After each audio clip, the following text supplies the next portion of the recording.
Good evening and happy Independence Day for everybody in America. It's July 4th, also known as Thursday in Ireland today.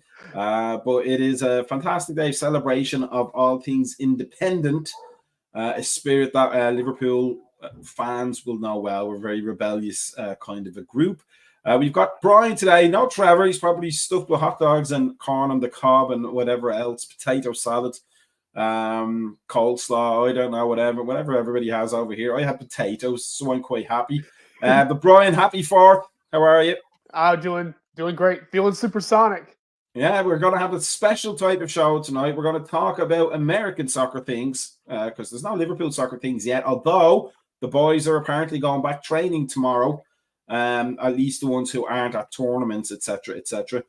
And then we will do our special today is we are going to talk about Britpop because we had a nice conversation pre-air the last time and we thought it would make it good on this day of days. The good things that the Brits actually did for the world. And apart from Liverpool Football Club and the game of soccer in general, I think the best thing that they've ever done to us is giving us music from the Beatles right on up to Kula Shaker. No, let's not say that.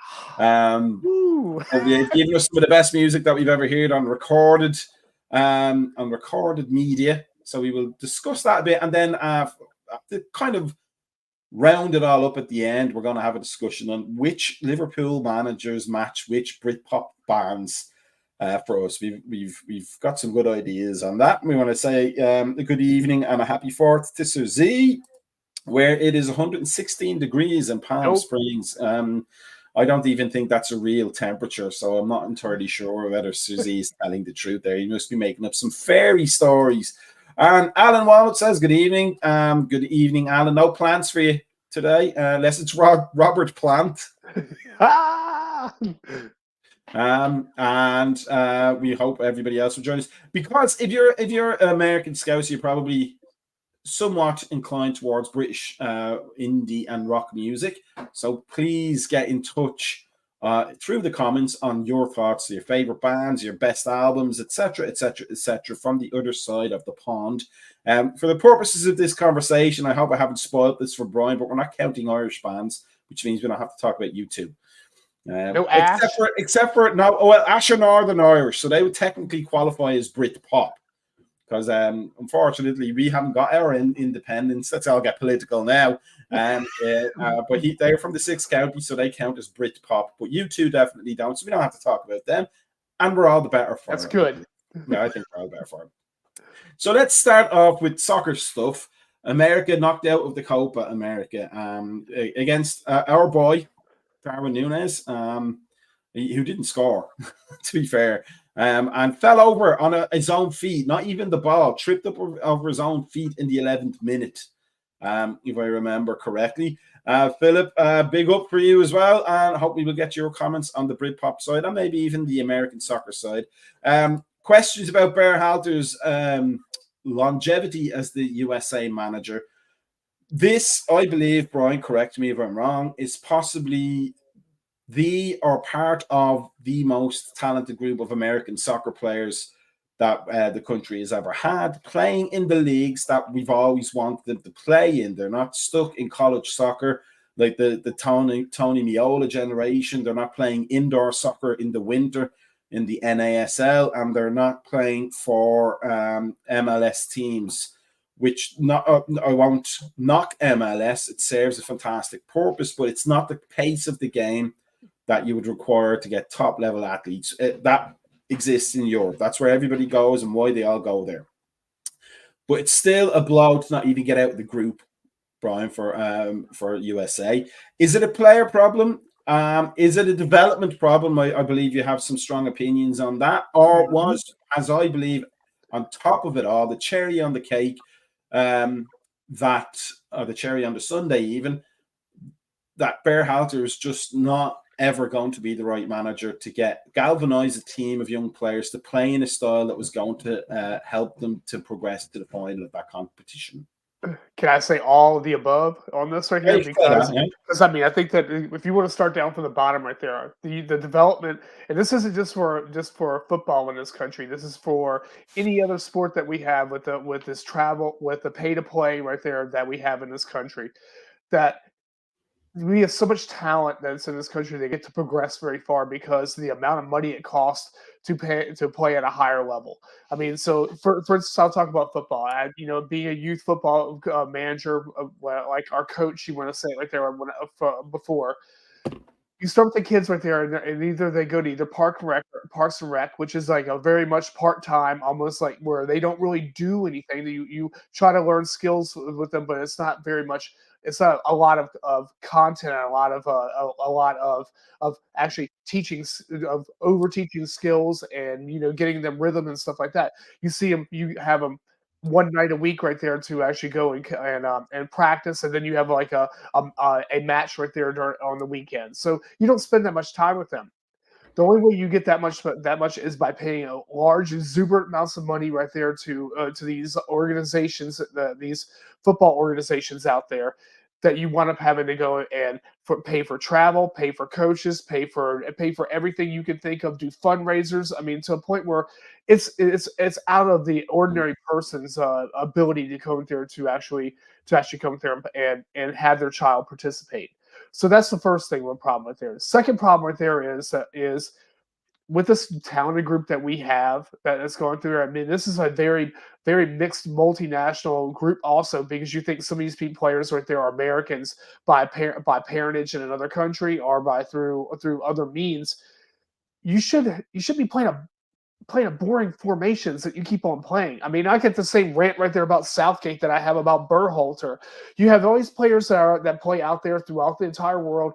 I mean, you think about the most known formation we're playing right now is a 4-3-3 in this and throughout the world right now. I mean, it's almost like the go-to thing right there, kind of like how like 4-4-2 used to be for so many years.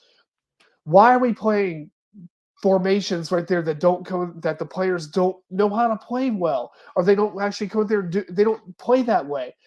It's atrocious right there. I mean, I watched Pulisic right there. I know that everybody thinks everybody has mixed opinions about Pulisic. I think Pulisic is a very talented player. We have a very talented midfield that behind him. But when you're going there and actually having Pulisic go there and play in a position that he's not used to playing, and then actually forcing him to go there to do all these things, you're going to get the same result. I mean, and I think a lot of people are going there and pointing their finger at Weah right there for the red card that he got in the Panama match. That was what was their downfall. No, I think that with the talent, and this is what repeating is kind of what Gally said right there on Monday, right there, with the amount of talent that we have playing right there, with 10 men, we should have came there and still beat Panama. We should have come there and beat Panama right there and had 90 issues. The problem is right there, we had skill issues right there. And Gally kind of got after me a little bit on Monday night about this. Our keeping, which used to be our pride and joy in this country, has gone to crap. I mean, we have some serious issues with developments of keeping, and you don't win anything without having a good solid defense. I mean, we don't have that backbone right now. And I'm sorry, that's we're never going to progress right there. I mean, any further. I mean, the same thing's going to happen with England right there with them. The defense right there is going to be something that's going to wind up costing them right there. We're forcing England again, forcing issues, right, forcing players to play in positions they're not used to playing, and you get the same results. So Berhalter should have never been hired. And the last incident he had right there that he had not that long ago with one of his players, he should have never came back right there because it was very unprofessional on both their parts right there. But either way, right there, a manager should be at a different level. It should not have to come there and succumb to that type of antics. So yeah, Berhalter has to go. Berhalter should have never been there, and he has to go. And you need to go there look for somebody else. I mean, I don't know. I mentioned Tab Ramos right there because Tab Ramos has worked with these the players who are at this ascendancy right now in the squad, and he's actually came to progress them well. But I don't even know if that's somebody. Everybody wants to have this like big name. Everybody's talking about the whole Jurgen Klopp thing right there. Absolutely not. I mean, I'd feel kind of jaded right now if Jurgen Klopp came there and decided to coach the United States. I mean, it was like, okay, you're taking a break, take a break. I mean, so we have to go there, do a lot of soul searching right there. And as long as Berhalter and Berhalter's brother are somewhere in that mix, never going to get any further. Let me address a couple of points there in response. Let's go to number one. And as somebody who was for such a long time a part of that whole pay-to-play process, it is something that stops an awful lot of talented players coming through because they can't afford to play. Now, some clubs. Here's what I think about it. In Ireland and Britain and in Europe, if the professional clubs are not subsidising local clubs, helping them out with finances, etc., the governments are. So you can get a grant from the British government if you're a local club. That'll pay for your kit, that'll pay for your nets because you have to put up your own nets every Sunday. But none of that exists in America. So the whole club model as a principle makes a bit of sense if you want to have some quality control. And on that note, a lot of clubs do sponsor a player. If there's a good talented player who can't afford it, they'll subsidise that player. They'll maybe charge an extra $5 to every player, every family in the club per season, and that's how they get those players in. But you are correct. There are probably fantastic players that are going under the radar that will never get a chance because they can't afford $3,000 a year plus the hotels and the travel and all that kind of stuff to get the development that they need. Because while the travel clubs or the AYSOs even are a good idea for those who can't afford it, you are correct. You're not going to get the coaching, not once a week for a start, and not when there's volunteers. The only thing I would say, though, is that the ones that can afford it are getting fantastic coaching sometimes, a lot of the time, in fact. Unfortunately, by the time they're 18, they burn out because they've had to go to so many tournaments. They haven't had and 3 games a weekend maybe and 4 practice sessions a week because they want to get their money's worth. And it's all win-win-win. It's not even development because the parents are paying their $3,000 a year and they want to make sure they get something out of it to talk at the water cooler on Monday morning. So there is benefits to the club model in the sense that if you're going to pay coaches, which they usually are paid, and I was one, they're going to have to be licensed, they're going to have to be qualified, experienced, and know how to teach the game. But talent is probably at least 70% as far as I'm concerned in my experience. If you get a young talented player, the coaching side is so much easier. It's just like, here's a ball. Yeah, no, you just do that. Just do that thing you're doing. Don't listen to me. Just do that thing. And because of that, we've probably missed 3 Messis, 4 Ronaldos, 5 Virgil van Dijks because we couldn't get them into the system. So unless I think I agree a lot. I wouldn't damn that system because it's the only system that you will have in a country that doesn't subsidize youth sports from a government perspective. But it's gatekeeping. It's gatekeeping to who can afford to play rather than who has the talent to play. And MLS is not helping because they should be scouting that talent. But I believe there's some deal done where if a club develops a player, MLS gets the money it gets sold on or something like that. I'm not up to date on that.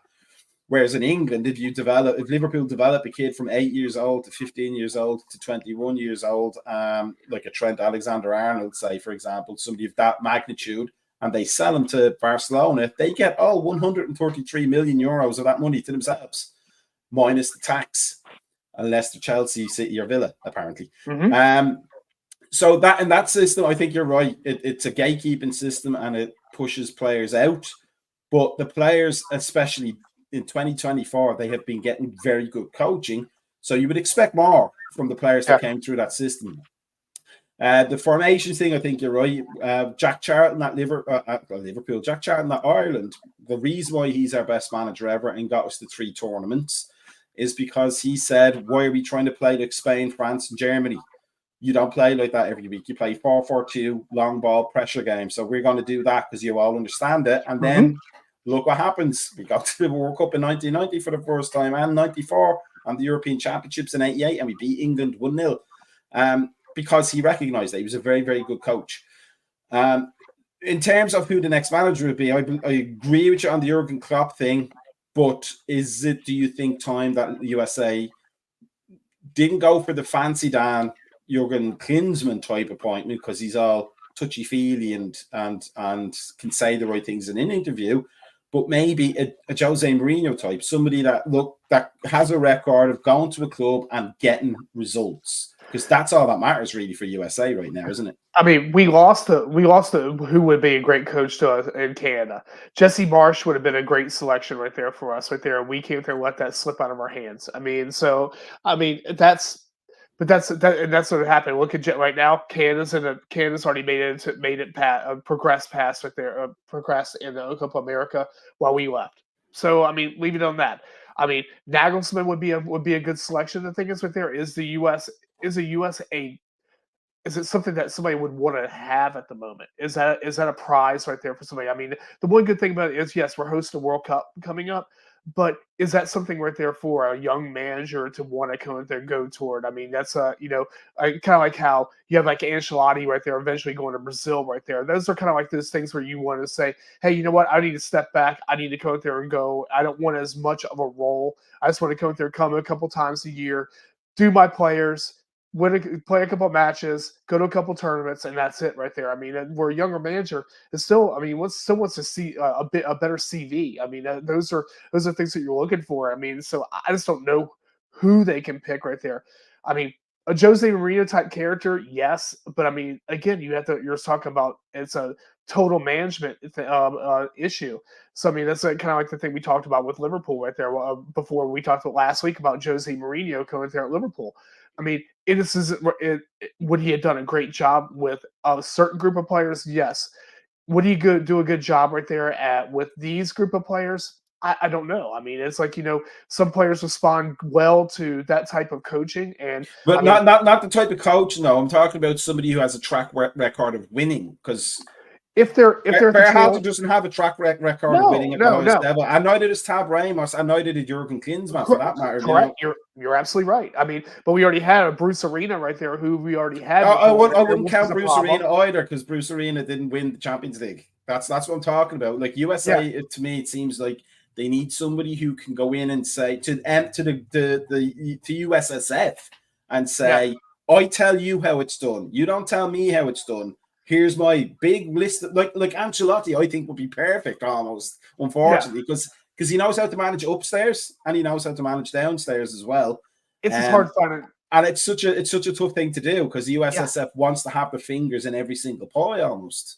Well, that'd be Berhalter. I mean, that's again with his hand, and that's why his brother got appointed as manager. I mean, his hand was mixed in the middle of it. Same thing with Ernie Stewart. Same difference right there. He got his hand mixed into everything right there, about to go into a controlling thing. But again, right there, I do really think that we have to, go. If there's a manager out there who is willing to go there that has that type of CV to take us, absolutely, I think that'd be a great idea right there. I just don't think there's Sam Allardyce. I mean, he's won a championship, I think. Yeah, they could pay him in wine. Yeah, but seriously though, like for me as an outsider looking in, like it just seems to me that, and having dealt with USSF for so long as well, in terms, at least in the coaching side, which I know is a different department. But it does seem to me that if they want a manager they can dictate to. Yes. So, as you say, Berhalter should have had to deal with that situation, but he also should have had the final say in that situation. But somebody, as I said, somebody like a Jose Mourinho or a Rafa Benitez, just with the track record, who can come in and say, you tell me what you've done in soccer and I'll tell you what I've done in soccer. And then as Brian Clough used to say, we'll sit around the table, we'll talk about it for 20 minutes and then we'll decide that I'm right. Rafa would be great. I think that'd be a great choice right there, because I think it'd be a great choice for him as well. Yes, absolutely. I mean, because what else right now with where he's at the point right there, it's hard to say who would hire Rafa at the moment. I mean, at a club level, except for to maintain, but to progress right now, I just don't see it at a club level. So yeah, I think Rafa would be a fantastic manager. It's a part-time job. I mean, so hey, yeah. I think the boss man makes a good point, is that Mourinho's not going to put up with being told how many MLS players he needs to select. But that's why I say somebody with gravitas who makes them quake in their boots, because if they get, let's just fantasy football the entire thing. And probably because just for Timucci, because he's got the Fenerbahce now, I believe, isn't he? Mourinho. We'll take him off their hands for a bit. He goes in and he says, I'm not picking the MLS players. And you would think, hopefully, that USSF are smart enough to go, well, you know more than us, so if that's what you want to do, that's what you're going to do. Because then they'll lose them, and then they'll be the federation that hired Jose Mourinho for 2 weeks and then lost them because they wanted to pick the team for him. All about egos. He's definitely got the Fenerbahce then. I wasn't wrong. The bossman has spoken. Hey, but that's what I'm saying. Yeah, that's what I'm saying. Like, is you need USSF really does need, because Jack Charlton had the same issue. This is why I love the man so much. Jack Charlton had the same thing. He walked into the Irish FA, the FAI, pardon me to call it correctly, and said, I'm picking the team, and these are the players that I'm going to pick, and I'm not picking your League of Ireland players anymore because they don't play professionally. They play semi-professionally. Yeah. And, by the way, here's a list of players that qualify for Ireland through their mothers, fathers, grandmothers, and grandfathers, and they're top-notch players that play in the first division in England when it was the top division. And then the rest of this, they say, is history, and nobody ever dealt with Jack Charlton again. But that's really what it seems to me US soccer needs. In the same way that the women's game had that. It had people that could come in and say, I've done this. Yep. Like who's going to argue with Suntage? I'm going to pick these players. Now, Abby Wambach's causing trouble. I don't care. She scores goals for me. She's playing. What's her name? Hope Solo. She's a bit of a psychopath. She's the best goalkeeper in the world. She's Aren't most keepers? Yeah. Well, that is very true. And it's the only reason why I'll give Jordan Pickford any respect, because he doesn't hide it. But yeah, I think my opinion is it needs a strong, successful, non-American manager, because I don't think there's an American head coach, even Jesse Marsh, who can point to a record that says, I've dealt with the biggest players. Yeah. I've coached Cristiano Ronaldo and I've made him win trophies. Or I've coached Steven Gerrard and I've won the Champions League, etc., etc. Mm-hmm. But I don't think the USSF are going to go for that manager, are they? No, it's all about ego. It's all about ego, and it's all about about a position of power and a position of authority. And until we can break that whole thought process right there, we're just gonna be in the same boat. And then kind of like to end on that one, if Berhalter is sacked tomorrow, who do you think is the likeliest candidate for the US job? I really don't know at the moment. I mean, it had to be. I really think that they probably are going to go out to a Nagelsmann. I think that they're going to try to have some type of younger manager that's going to probably go and work with these kids. What about Graham Potter? Would he be on the radar, do you think?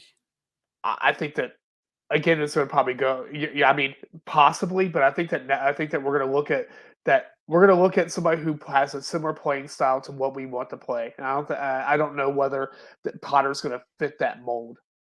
So it's probably going to be an MLS coach, really, then, isn't it? And that's going to be horrible. And it's going to be. We're going to put ourselves in the position that the Mexican national team is at the moment. We're going to be a revolving door for managers coming up. I mean, and it's because of all not wanting to come to appoint the right person at the right time.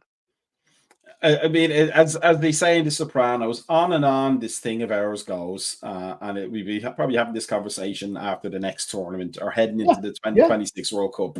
Yep.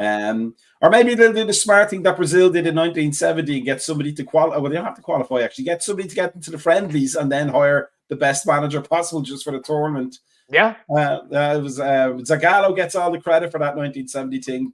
It was João Saldanha who actually managed them to get there. But that's enough about the US for now. Greatest country in the world, but it wouldn't be great if they didn't have a battle with these people here, the British.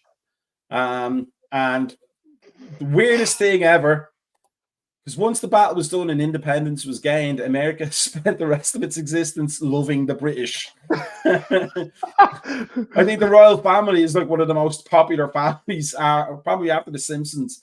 Probably more in popular American than culture. probably more popular than in England. Yeah, probably. Yeah, I wouldn't go that. I wouldn't dispute that. But we're going to talk about the musical thing because they did give us so fantastic music. There's no doubt about that. There are books upon books upon books and documentaries, reels and reels and reels of them talking about why the 1960s in Britain was such a fantastic source of popular music. Obviously, the Beatles being in there, Rolling Stones, Cream, etc., all those.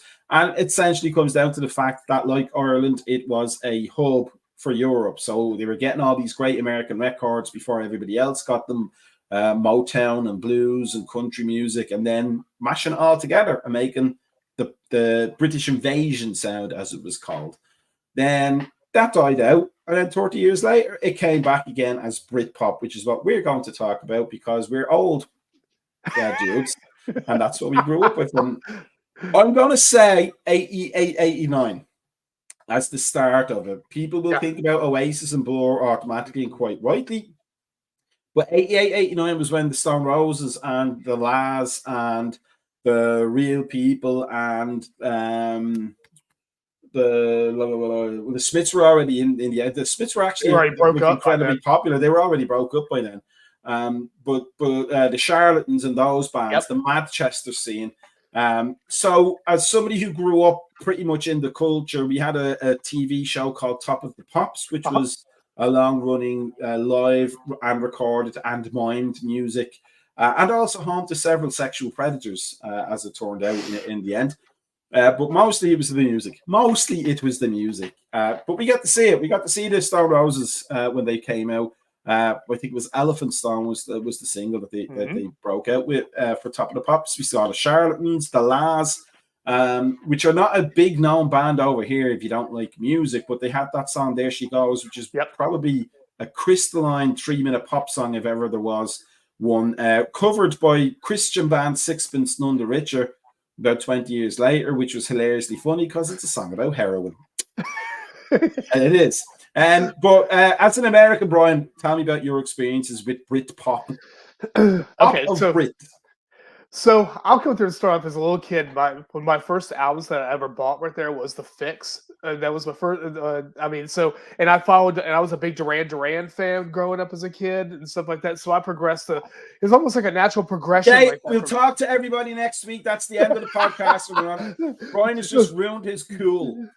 It was like a natural progression right there to go toward that. Go to the Smiths, go to the Cure, go all the way up there to a point when I, through high school when it went to like about 18, 19 right there when Britpop first came there, got across over here, of course with the Laws, and you can kind of say Jesus the Mary Chain a little bit with when you had like a little bit of that of that type of scene that came through and all. But I remember right there hearing Fool's Gold for the first time right there, and I was like, what is this? And then I thought, this is like the longest song I think I've ever heard. Right, I heard with almost no music, no lyrics, no anything. It was just dum dum dum dum dum. This the whole entire thing, and that whole video within this of the Roses walking through the desert. That's all they're doing. Whole video walking through the desert. But that was my first start right there. Kind of, I would say, with a taste of what you would consider, what would be considered modern Britpop right there, if you want to say modern Britpop right there, because you can say Britpop, like you said earlier, right there, goes back to the '60s and even some of the '70s right there, where you had some bands that came through that never quite made it. The Kinks right there, I mean, you can say that they were really technically Britpop, but just a little bit ahead of their time. But it is kind of moved on to like, I've listened to Suede. I've listened to Gene. I've listened to all these bands right there. I still listen to them because that's what I do. I'm old and I'm out and like I'm stuck in my ways of bands I listen to. As my wife says, I listen to the same thing over and over again. So she already knows what I'm listening to. But yeah, I mean, it's just been something that I've always been, the music is always kind of like been toward like something that I was more attracted to. I mean, you can say Britpop killed off hair metal in this country, which is one of the best things in the world.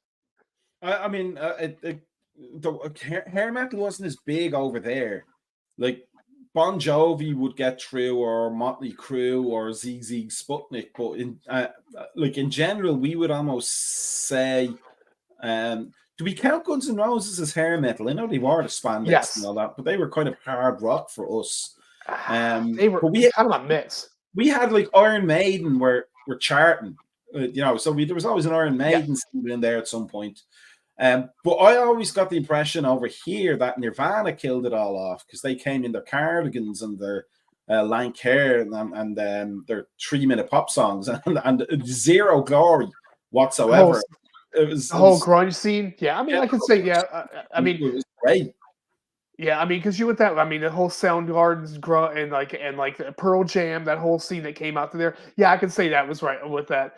But it's like Britpop was different than grunge. It was like it didn't quite mix that right. I'd say probably the closest thing to grunge that was in Britain was Swerve Driver, probably. That would be about the only thing I can say. Well, see, I was going to mention this. Like, there was a bridging band between grunge and into Britpop, which was Bush. And people forget they came out really early. They weren't that far away from Nirvana. They were honestly maybe even a couple of months. Hey, and I saw them in concert. Yeah, poor thing. And you also listen to Gene. I worry about you. But they were like a bridging band almost, because I believe, if I remember correctly, and I would love to be corrected in the comments for anybody who knows, that Blur were a little bit fans of Bush when they came out, and that's kind of where they started to move their sound, because Blur, the context of it all is that Britpop really started hitting about 1996 with the European Championships in England. Yeah. Football's coming home and all that, but Blur had been out before that, and Graham Coxon, the guitarist, was very much into that grunge sound, which you kind of hear later on in Blur's songs. But they were Manchester first. They had that kind of dancey beat with like "There Is No Other Way." With that video with that, you could see like Damon Albarn with the baggy haircut and everything, and then they became more like, maybe it's because I'm a Londoner with the Park Life, which is still the best song for responding to somebody listing off a lot of things in conversation. You just go Park Life at the end of it, and if they know the music, they'll get a laugh. If not, they'll just put it away. But even on that album right there, Tracy Jackson's probably one of the most easily sung songs right there, and probably most relatable songs you can have. A guy goes home in the morning, gets up, goes to work, and fucking says, "I want to go. I'm tired of this," and just goes away. But in terms of Britpop, so we both, it's just so funny that we'll talk about, like, I think we talked about this in the pre-show last time, that when you look at it, we think of Britpop as our little things underneath our name say as Oasis, who were a mind-blowing band when they came out, because they brought rock and roll back to music in England, if not the world. Blur were very arty. Suede, who came back out before them, were very arty, but Oasis wanted to be the Lads and the Stone Roses. They wanted to bring the rock and roll back almost. The Lads are very rootsy. They're very Buddy Holly-ish almost. Yes. But apart from everything else, they were also, Liam and Noel, incredibly funny and charismatic. But when you listen back to it now in 2024, Blur's music actually stands up better, doesn't it? Absolutely. We had that same conversation right there. I would probably go there and put down probably either Park Life or Modern Life is Rubbish right there, probably well above right there of like any of the latter Oasis albums. I mean, I could say right there that, definitely Maybe, fantastic album right there. I mean, I could probably listen to the entire album and be content. Married with Children, one of the best songs I've probably ever written on that entire album. But it kind of like just like progressed like there, when they try to go so much into being the Beatles like there and emulating the Beatles and everything they did and try to make it. It just kind of killed it right there with me. I mean, and you can really go off with Blur. The beginning, so like the Great Escape right there is totally different than like Blur, than like the latter Blur albums right there. Great Escape right there is all poppy and stuff like that, And I think even the first album that came out with Blur is what Liam Gallagher said was the only album of Blur that he actually liked. I mean, it's like, and it shows right there. That's the only because it sounded just like a Manchester band right through there. But yeah, I mean, Blur creatively wise, I mean, look at how they've spread out to. I mean, the Gorillas. I mean, to the amount of thoughts that go into. I can say right there, I can listen to a BDI album right there, and our No Gower's flying whatever it is right there, and all I see is like High flying boards. yes. I say a regurgitation of Oasis. I don't see any creativity. It's just the same stuff. I mean, it's not other things out there. And I think that just kind of tells you the longevity of Blur is probably a lot further than Oasis will ever be. But the great thing about the popularity of Oasis and Blur and the whole, and I was a huge NME and Melody Maker collector. Like I bought both every week. Because I was in bands at the time, and I still love music, but they brought on bands like there was like Gomez came after them, which was completely different. With that, they had a fantastic sound. Pulp became, even though they were actually before Oasis and Blur, they came more to prominence, and that was more intellectual kind of song. Like I would put Jarvis Cocker up there with Randy Newman in terms of lyrics. I think he's a brilliant lyricist. They had a great sound as well, and they really caught probably better than anybody the zeitgeist, so to speak. But then you had bands like Therapy and Ash from Northern Ireland coming out that were a bit more traditional. Therapy were definitely more on the lighter side of heavy metal, and Ash were definitely a pop band, but with an edge, although not much of it, because he had the weediest voice of anybody I've ever heard.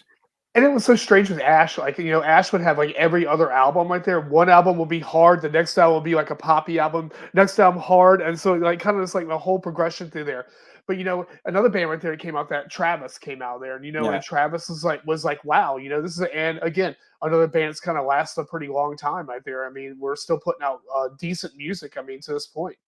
Travis for me is a good singles band, and they've good few deep cuts, but not enough. Like there's some filler on their albums for me. But I also want to mention Primal Scream, who get forgotten about that, because they did come out in the 80s. They were a goth band almost in the 80s. But Screamadelica is one of the best albums that's ever been recorded by a British band.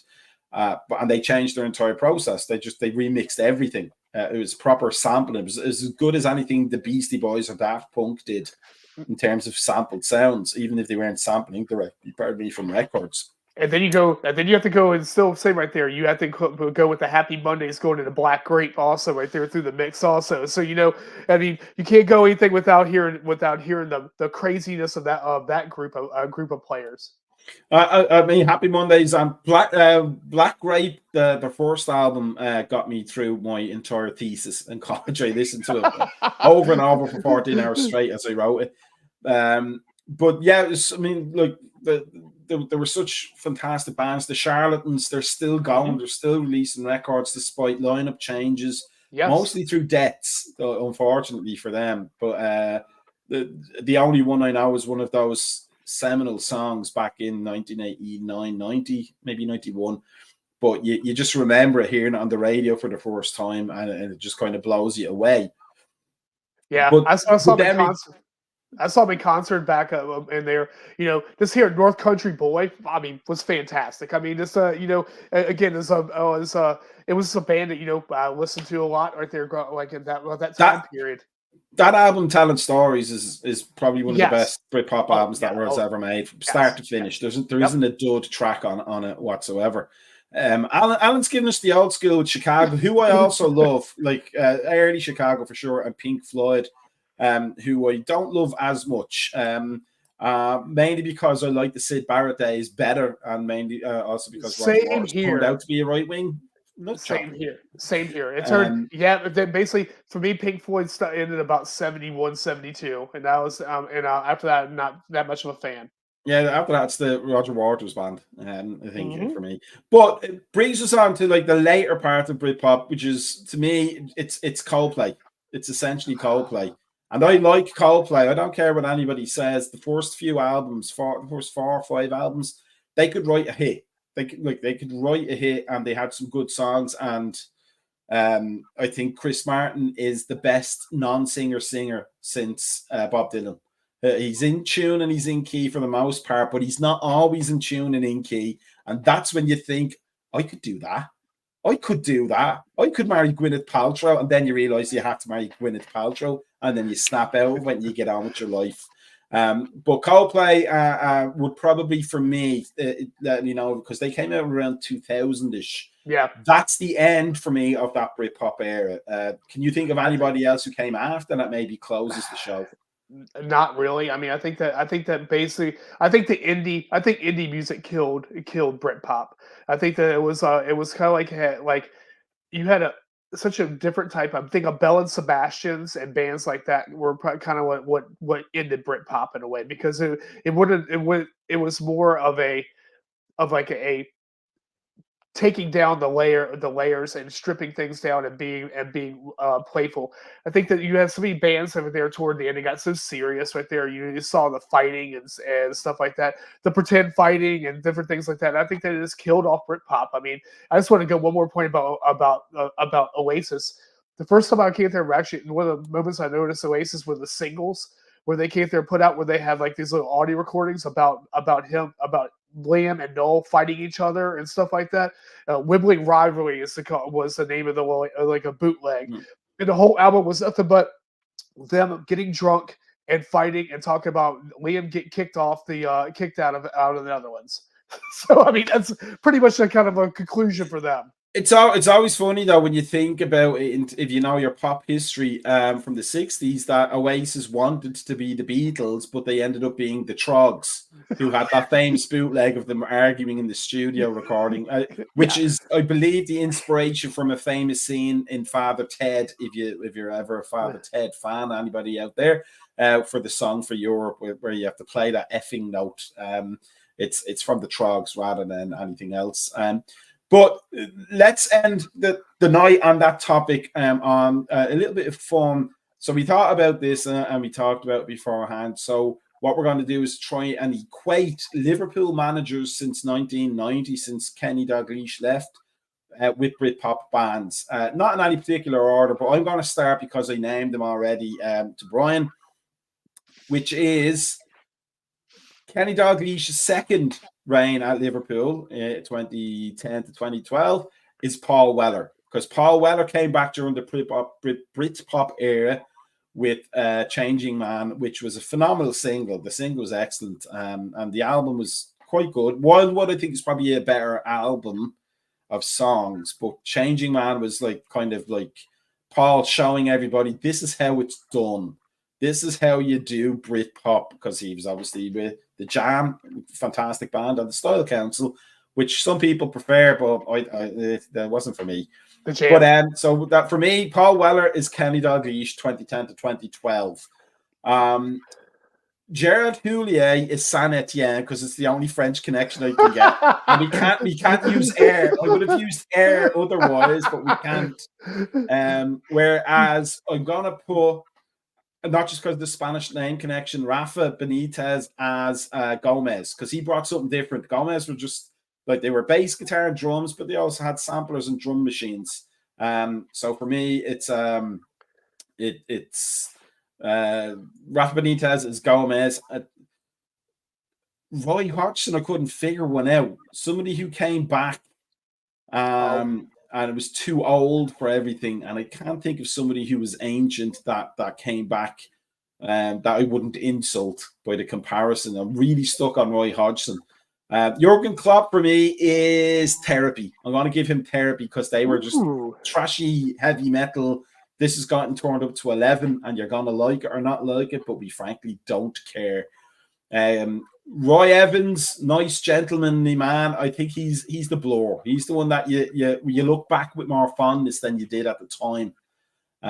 Brendan Rodgers, he's going to be Ash. He could be good, he could be bad, he could be heavy, he could be weedy. He just didn't know. He was also a trendy one. Ash, because Ash were trendy. Yeah, people forget that. They were like the good-looking side of Britpop, but they didn't have enough substance behind them. And Graham Souness, I'm just going to call him Primal Scream, because that just lines him up perfectly. And so what have you got, Brian? Okay, I'm going to go down the opposite thing right there. I'm going to go with Klopp. To me right there would be probably would probably be Supergrass because of the sing-songing, and it's like that it's that's a party good one. kind of thing like that. That's a good one. Brendan Rodgers would be Ocean Color Scene. Ooh, yeah. I forgot about them. The one who actually tried to be the best but never was.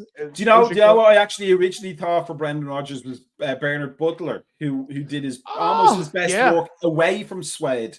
Oh yeah, and Brendan Rodgers did his best work for Celtic and for Leicester, and not for Liverpool. yeah. Okay, so before that, right there. So Roy Hodgson right there for me. Well, actually, I go with Danglish right there. Right there would be Stone Roses because again, it's the resurrection right there. Yeah, it was and all that. So I have to go with him. Then Roy Hodgson would be the Verve right there because it's like kind of a. Even though I like the Verve, I love the Verve. It's like that kind of a grumpiness undertone that that's very good. Yeah, that's a good point. That is, but I do love the Verve, and now we have them associated with Roy Hodgson. I'm gonna probably say with Rafa right there. I'm probably gonna go with Kula Shaker because I mean it was just like it was a kind of like a. It was like a refreshment right there from what we had before right there, which Kula Shaker was a totally different thing from all of Britpop if you wanted to go through. Thanks, Alan. Happy anniversary, Brian. Yep. And let's see, then I would go to a Roy Evans, Radiohead. I'm gonna probably go. Yes, because he did bring the 3-5-2 into Liverpool, and he was like edgy, but not quite edgy, like. Right, well, like Tom York was always like, he was a grumpy old curmudgeon, but he was also the perfect pop star for the time. And then for Soonest, Shed 7. Oh, and your dog barked when you said that. Oh, I don't know. I actually like Shed 7 singles. They were a very good singles band, and they're quite likable as well. And Soonest wasn't. I'm trying to think of who. See, I would actually now think about, I'm going to call Graham Souness Ian Brown. Because Ian Brown was like a hero to me for a long, long time. And then he came out with all that anti-vax nonsense a couple of years ago. And that just riles me up, given that my wife works in the healthcare industry. And I saw how that anti-vax nonsense destroyed nurses and doctors for that entire period. So that would be my one for Graham Souness. So my other one I was going to go with, like for Brendan Rodgers, was the Blue Tones. A one hit band right there that just faded away. I mean, they were one hit over here, maybe, but they had like 3 hits over in England that I know that I can name off the top of my head. Plus, my cousin has jammed with them, and he said they're a great bunch of lads. And they seem like a really good. I mean, Slight Return's a great, wonderful song. I mean, a wonderful song right there. But it's just they also just to kind of sway it a bit away from that association a little bit. They also have that music video where they're wearing the nice cream away jersey for 1994-95, I think it was. Yeah. But I mean, the Blue Tones were good. But yeah, Slight Return was number one, a fantastic song, and number 2 brought duffel coats back into fashion. Yep, it's so many different what you could go with right there through there. It's so hard right there because it wasn't. We forgot one. We forgot one. Arnie Slot. Ooh. So it's going to have to be I'm going to say Kasabian. They were a bit later on, weren't they? Yeah, I think the early stuff. I don't know, because I moved over here in 2005, so I completely lost touch with what was in British music for a long time. Arnie Slot, who would he be? He's fresh and new. Could be Cast. I mean, right there. Oh, yeah, because Cast were basically the Laz, because it was the bass player from the Laz, but different. And Arnie Slot is apparently Jurgen Klopp, but a bit different. Yeah. Yeah, I'll go with that. Yeah. The Changes Cast as the last. Yeah. There we go. And that worked out. Sammy Dean Souness appeared in an episode of Boys from the Black Stuff. They did indeed. Yosser Hughes, you look like me. That's what he says. You look like me. But Arnie Slot is Cast. Yeah, that's a very, very good one. I think we can both agree on that. Yeah. But yeah, I mean, if you watched this and you're a young one, go listen to your Britpop records. Go get them on YouTube or Spotify or wherever you get your music from these days, because there are some classics. There are some absolutely, a lot of them were one album wonders, or a lot of them were just singles bands. But the music was fantastic, and there was no denying it. It was something that music out in the 90s needed, because Yes. it was getting a bit boring at that point. Even with grunge, grunge became very commercial after Nirvana stopped being Nirvana for very obvious reasons. Yeah. But the Brit, yeah, I would always go back to listen. Like if I'm making a playlist for a long drive, if it's not the Beatles, it's going to be Britpop more likely. Think of the Smurfs, Alan. You're going to have to explain that one. I don't think he's Gargamel. I hope he's not Gargamel. That would be a bad. That'd be Roy Hodgson. That'll be Roy Hodgson. There you go. Roy Hodgson is Gargamel. But if you're still with us, if you've enjoyed this nonsense tonight, make sure you're following us on the YouTube and on the Instagram and Facebook, and also sign up for our Patreon, where we get all the extra goodies, which you won't get anywhere else. We may drop you we may throw some morsels to the crowds now and again, but that's the good stuff that you won't see on our YouTube channel or Facebook page. So sign up for it. There's several tiers. If you want a free tier, there's a free tier. If you want to give a little bit more money, there's tiers for that as well. But you won't be in tiers if you do sign up, because we have some good content on that. Hey, we have the Gordo section, so $1 right there. There you go. We have the Gordo section, and $1. Alan says the connection between Slot and the Smurfs is they're both Dutch, and I did not know that, Alan. So you've educated me tonight on this 4th of July. I'll have to go look that up now. That's got to be my reading material for the next hour. The history of the Smurfs. But it just remains to say, we hope everybody enjoyed our Britpop-tastic Independence Day, happy 4th of July episode. We'll be back next Thursday, I'm sure, with the normal crew and the normal topics of discussion, or maybe not. That's what the great thing is about the Thursday night podcast, because we are the technologically deficient but entertainmently proficient ASTV American Scouts or TV crew. Should be we Euro will probably finals. talk. Yeah, we will probably be talking about the training. All 5 of the under 8s who will manage to turn up for the training sessions next week at Liverpool. Hope they're not hope we're not still hiring people on LinkedIn. Probably not, but I don't know. I might apply for one and see what happens. Press that like button now, Alan says, because if you don't, you won't get all the good stuff, which is Brian. It's not me. So I'm going to go and calm my cats down now from the fireworks. I hope everybody had a happy and safe July 4th, and we'll have a happy and safe July 4th weekend.